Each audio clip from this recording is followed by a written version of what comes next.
2023 at Loyangalani Cultural Center in Marsabit County, while attending the Marsabit Lake Turkana Cultural Festival.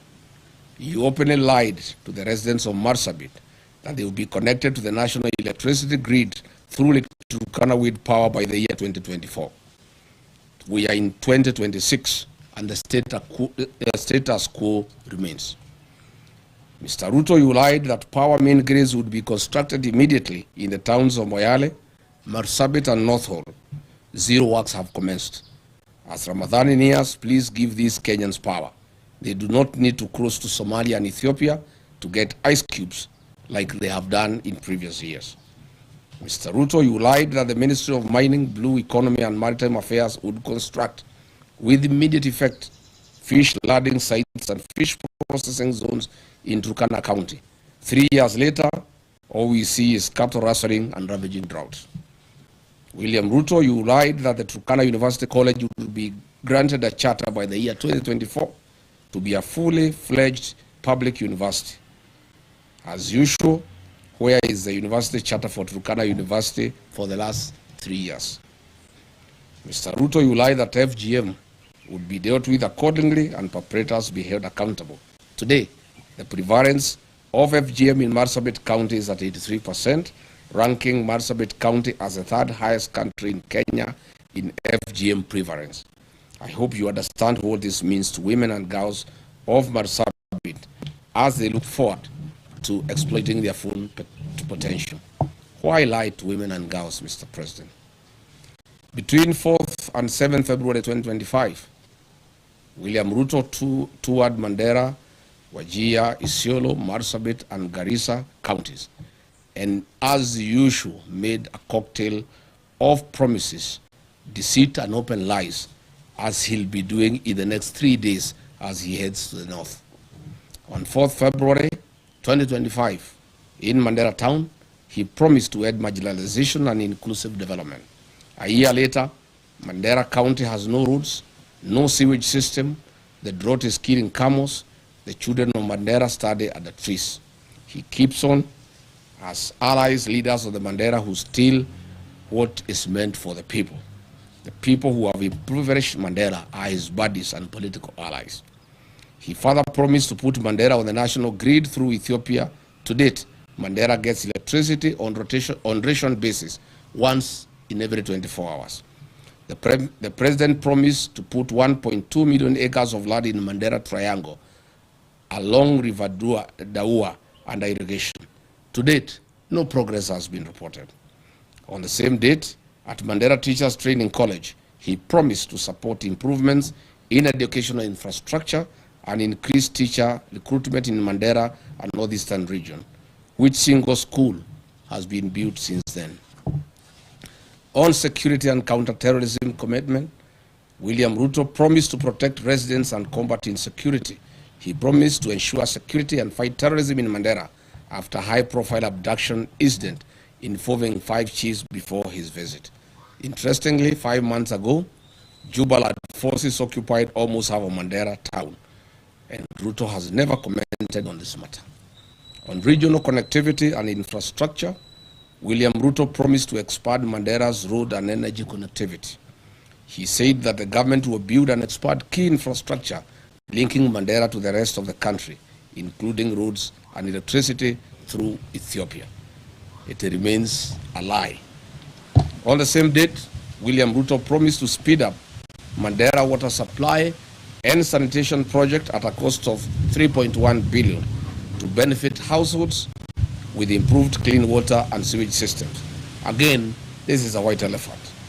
On February 5, 2025 in Wajir town at Orahek grounds, he promised that his government would connect 20,000 households in Wajir to electricity and expand rural electrification, including schools and mosques, at a cost of 3.6 billion Kenya shillings. To date, not a single home of the 20,000 households has been connected. William Ruto, as you head to Wajir for more lives, you will have to tell the people of Wajir why you lied to them on this particular date. On ending marginalization with equal development, he promised to ensure equitable development for Wajir and the broader northeastern region eliminating discriminatory policies and promoting economic growth. Unfortunately, he is working with unsanitizing leaders of the North who loot public resources for their benefit to build malls and flats in Nairobi, in Dubai, and in Cape Town. He further promised to launch and support local projects in Wajir, including sites like Tarbaj Teachers Training College, livestock vaccination drives, county assembly facilities, industrial parks, housing projects, hospital facilities, and more. Zero progress. On 31st of February 2024, William Ruto in Marsabit County launched the following projects: periodic maintenance of Marsabit A2, Orange House, Kiwanja Dege Primary School, and A2 to Mata Arba A2 Road, which is 5 kilometers. Today there is no progress. He launched again another project of 42 million Kenya shilling for periodic maintenance of Marsabit Bypass Road to be completed within 9 months. Again, it's now 2 years. William Ruto launched the periodic maintenance of Saku Modern Market to Shauri Yako Marsabit Road at a cost of 17 million. This was to be done within 9 months. 3 years later, there's no progress. In Isiolo County, on 11th April 2023, while breaking the fast with the Islamic community, he lied that Isiolo, Kulamawe, Modogasha Road will be upgraded to bitumen standards. Again, it remains a lie. Again, under his leadership, the 9.4 billion Isiolo Garissa Road, unassociated to all weather roads, remain stalled. Further, the Isiolo town water and sewage infrastructure at a cost of 7.5 billion remains a white elephant. The construction of new Tana River Bridge along A3 Road and Naprush roads at a cost of 2.9 billion shillings again remains a white elephant. In Wajir town, the town with no power supply, 63 years after independence, William Ruto has made the following promises, which remains delusional. Water plants at Ajawa, Abdiwako, Kwara, Badibidan, Alanas, Asawaji, Bojigaras, Lehele, Sheba, Abakwifin, Abakida, Dagale, and Sharifa. Water projects in Habasweni, Buna, Wajir Ball, water piping and supply, Elnuna, Tulatula, rehabilitation of Banish water projects, Tabaji water supply, Kulsini water supply, Dentelai water project, Elders and Ole water supply. These remain lies to the people of Wajir. In terms of irrigation projects, he has promised Wajir South Cluster, Mansa, among others. Note that the above water projects are worth billions of shillings, and Mr. Ruto, get these projects moving. As you go to Wajir, tell the people of Wajir why you lied to them and why you have come back when you have not implemented what you promised them. As we speak today, Wajir Level 5 Hospital and Girifitu Level 4 hospitals have no sterilization and surgical sets, leave alone having reliable power supply. William Ruto, with the governor of Wajir, you may need to explain this to the people of Wajir. The construction and upgrading of bitumen standards of the following roads in Wajir County remain a campaign lie and tool for William Ruto. Habaswen Township, Elders Township roads, Bute Town roads, construction of Wajir Bypass, drift on Lokole Elders Road, and the Habasweni Mosque Waterpoint Road. Your poetic road of Ramu, Gari, Elwak, Kobo, Kotulo, Tarbaj, Wajir, Samatar, Modogashe, Isiolo, tell us why majority of the sections are stored for the last 3 months and workers have never been paid their money to be able to continue with the construction. Tell the people of Mandera why power is being supplied once in every 24 hours. You must say what is happening at the Mandera Kenya Power Station.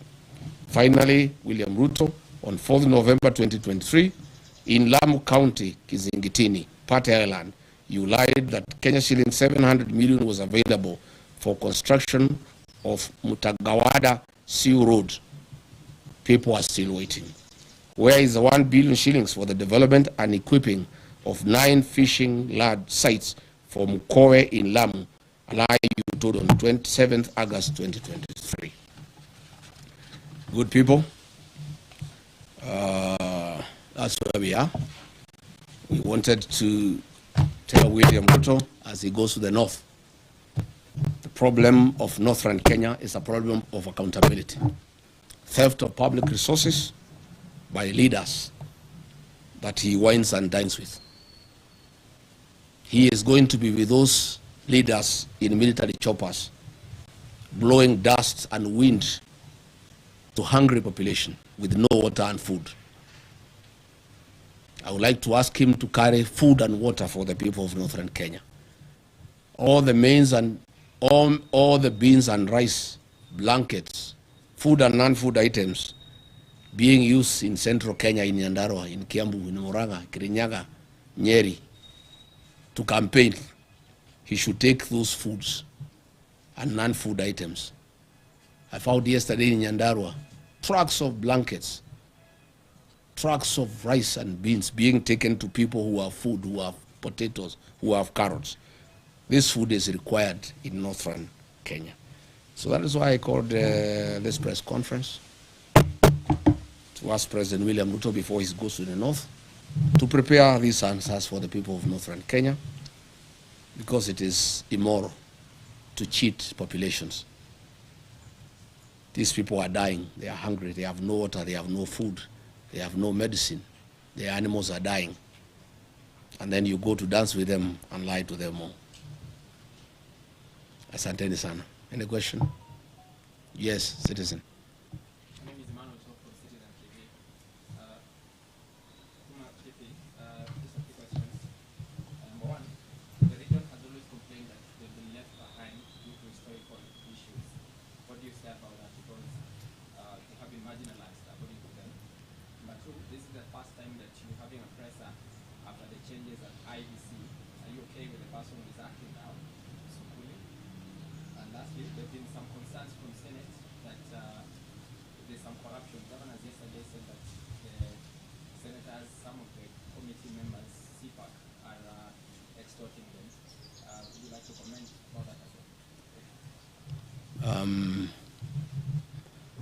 Thank you.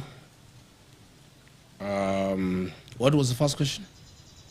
The first question is about the historical. Yes. It is true that northern Kenya suffered marginalization historically, but lucky for them, the 2010 constitution was very kind to the people of northern Kenya. The 2010 constitution ushered in devolution. It brought the equalization fund. And since then, the people of northern Kenya have received billions of Kenya shillings from 2013. Again, the CDF has been a very fair program for the people of northern Kenya. Unfortunately, the marginalization that has been perpetuated by the leaders from the region. I have put them to task to explain to the people of northern Kenya where is the 1 trillion shillings that has come to northern Kenya from shareable revenue through devolution, money for CDF, money for the equalization fund. When you go to Wajir, to Mandera, to Garissa, to Isiolo, to Marsabit, there's nothing on the ground. If you come here to the mountain region, you will see money meant for CDF. There are all manner of schools. All schools have tiles. Schools have cabro. They have modern buildings. If you go here to Kajiado North, the money for CDF is visible in the rest of the country. But there's nothing in northern Kenya. Zero. All these leaders are just here in Nairobi. But there's no accountability because they don't even allow audit to take place. They feign insecurity so that audit has to go on to northern Kenya. If you look at the money that has been given to the governor since 2013, there are no hospitals, there are no dispensaries, there are no health centers, there are no ECDs, there are no roads, there's no water, there's nothing. Northern Kenya requires a special audit of all the funds that have been disbursed to those areas since that time. Number two, you have asked about IBC. We went to IBC and raised various issues. Of course, we did demand the removal of the CEO, and we are grateful that he has been removed. We call for a transparent and open recruitment of a CEO with no interference from the state. Further, we call upon the IBC to terminate the contracts for the mathematics system of conducting elections, the Venezuelan technology that was illegally extended by the outgoing CEO, Juan Marjan. He did it when there was no commission. It's an illegality, and that contract is illegal. And that contract should be terminated, and IBC should advertise and acquire modern and credible system for conducting our elections. Thank you. On? Yes. Most of these governors cannot complain of extortion. Why they are being is extorted, especially the ones from northern Kenya. They have stolen all the money meant for the people. So I gather the senators are reasoning that since they have stolen from the people, they need to steal from them. Of course, two wrongs don't make a right. Of course, the Senate and the National Assembly has been a theater of corruption. When I was being hounded out of office, the senators who hounded me out of office were given 10 million shillings each, and others 20 million. It's a den of corruption. And so is the National Assembly. And by extension, all public institutions. So this is something that we intend to correct when we form government. The United Opposition intends to deal with corruption head-on, because it's the greatest challenge that we have as a country. We have a very, very serious challenge where we even have budgeted corruption, and where corruption has been institutionalized and people don't find it anything wrong. Again, William Ruto has really encouraged people to practice corruption. He is bribing people in the loans of State House openly when everybody can see. He calls people and gives them bribes. So once the president has shown that bribery is a way of life, the senators have learned from him, because he also started by bribing them. So when he is not available to bribe them, they have to be bribed by somebody else. And so bribery has become a normal way of life in this country, and it has been perfected by William Ruto. He is shamelessly, with his deputy, going around in the country with sacks of money stolen from institutions like Kenyan National Hospital to bribe people for re-election. And therefore the senators, the MPs, the police, the administrators, everybody is learning from the best. William Ruto is the one who has perfected bribery as a way of life, and therefore everybody has learned from him. And that is the country now that we have. And that is why we are preparing for the next election to correct this situation by removing from office and bringing a government that is transparent and accountable. Yes?